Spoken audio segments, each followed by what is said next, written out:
Hablaremos hoy de El engaño de Hans van Meegeren. Hans van Meegeren, nacido en 1888, es decir, los tiempos de mi abuelo, era un pintor holandés relativamente exitoso. Tuvo su primera exposición en La Haya cuando tenía 33 años.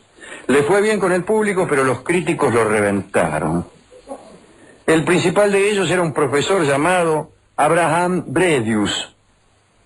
Con el paso de los años, la frustración de van Meegeren por los ataques de Bredius tuvo su venganza.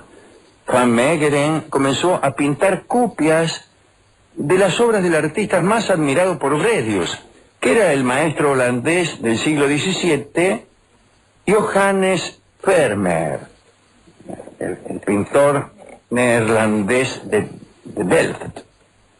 Durante todo el año 1936, van Meegeren permaneció aislado en una villa que alquiló en Francia, trabajando en su obra maestra, un supuesto Vermeer perfectamente ejecutado, al que tituló Cristo y los discípulos de Maús. Lo que hacía van Meegeren era reproducir con exactitud el estilo de Vermeer, para luego mostrar esas pinturas como recién descubiertas, encontradas, por ejemplo, qué sé yo, en desvanes de iglesias o en palacios de nobles inexpertos, que es donde suelen encontrarse las obras de los pintores del pasado, probablemente porque iban allí a perderlas.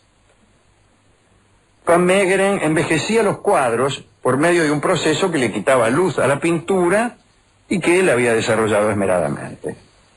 En 1937 colocó esta falsificación, mejor dicho, ni siquiera era una falsificación, porque no estaba copiando una obra preexistente, sino que pintaba una obra nueva, la titulaba y la presentaba como perteneciendo a Vermeer.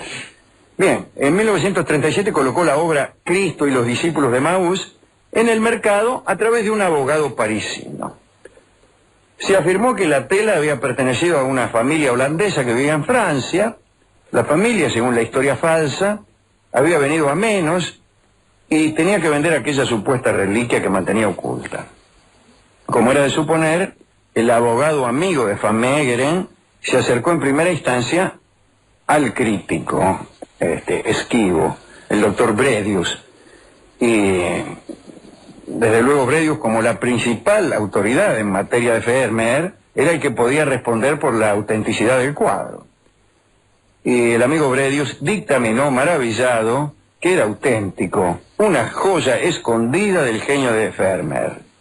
Pero además de su aprobación a la pintura, y para alegría de van Meegeren, Bredius reclamó para sí el descubrimiento de la obra y recomendó al Museo Boijman de Rotterdam que pagara una fortuna por la tela.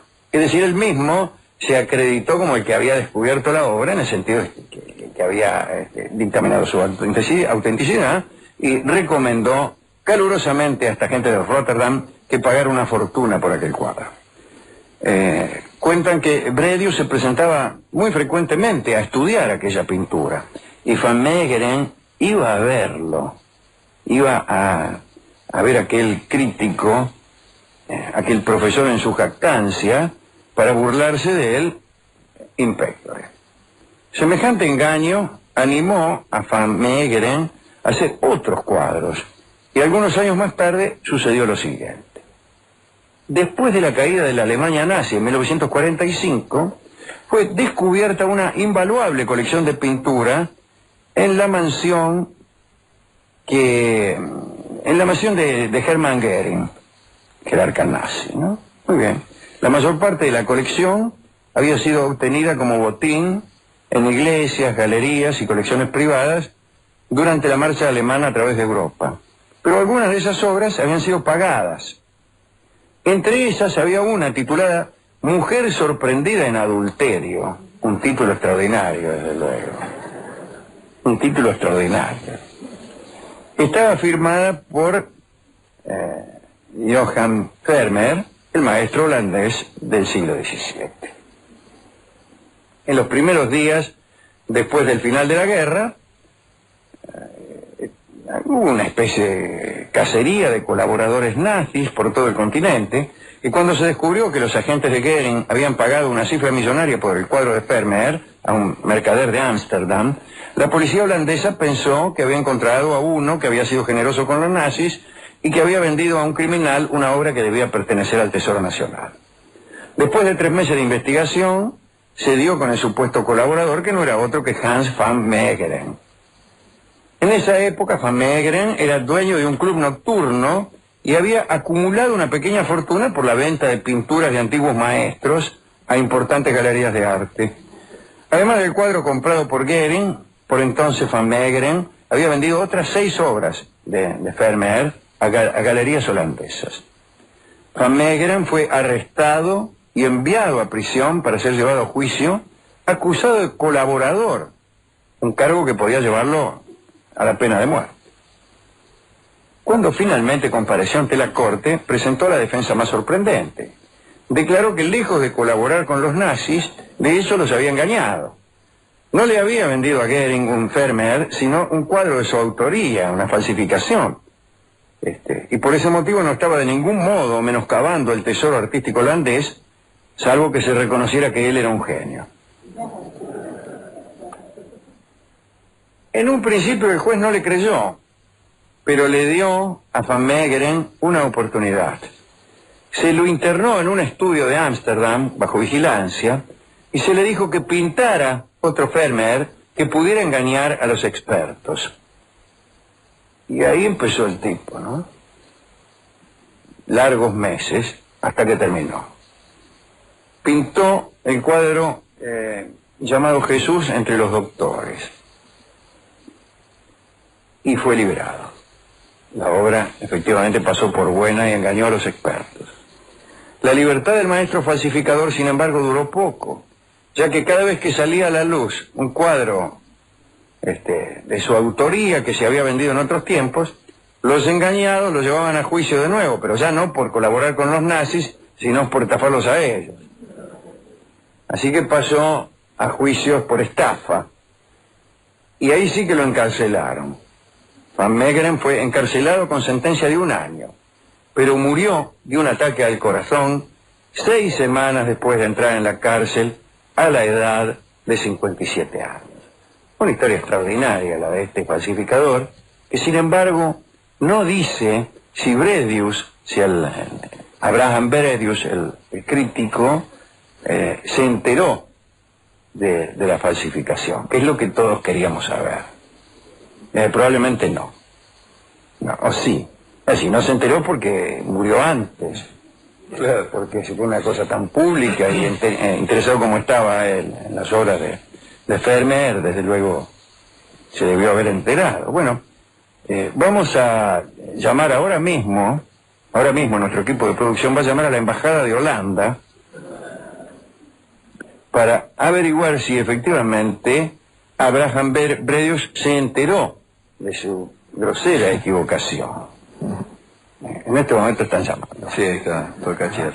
¿Cómo? Que no saben. ¿Cómo? Que en la Embajada de Holanda no saben ni siquiera de lo que estamos hablando. Pero si no saben ahí... Pero si no saben ahí, ¿dónde lo van a saber? Además, ¿qué embajada que tienen, ¿vio? Sí. Vamos, señor. ¿Para qué tienen la embajada si ni siquiera son capaces de decirme si Abraham Bredius se enteró del error que había cometido respecto de Vermeer y de todo eso? ¿Quién lo atendió en la embajada, perdón? Un señor. Sí, claro. Ofrece información sobre Holanda con Cruyff, dice la formación completa. No estamos interesados en el fútbol holandés, Van Hanegem, sino en un pintor neerlandés. Sí. ¿Cómo? Sí. Willy van der Kerkhoff, dice. Sí. No. ¿Cómo? Bueno, dígale que le recontra. No me están diciendo lo que le dijeron. Sí, no, pero si no. Así te atienden en la embajada, te imaginas. Sí, no, pero vamos a tener un conflicto, sí, ¿no? Con Holanda. Bueno, Rolón, ¿a quién quiere dedicar esta charla? Perdón. No. Lo voy a confundir a nuestro termo con Gabriel Rolón. Sí. Y los termos Lumilagros, que son, Lumilagros solamente, Sí. que son de excelente calidad para conservar agua caliente, o mejor dicho, para conservar caliente el agua, son perfectamente inútiles a la hora de hacer dedicatorias. Lumilagros, que venga Rolón el miércoles. Claro, es cierto. Así que cada cosa en su sitio. Si usted quiere agua caliente, un termo. Sí. Si usted quiere una dedicatoria, Rolón. Rolón, sí. No le pida dedicatorias al termo, ni agua caliente a Rolón, ni peras al olmo. No. Yo una vez fui al bar que se llama El Olmo, Claro. que queda en Pueyrredón y Santa Sí, Fe, señor. y pedí peras al natural. No había.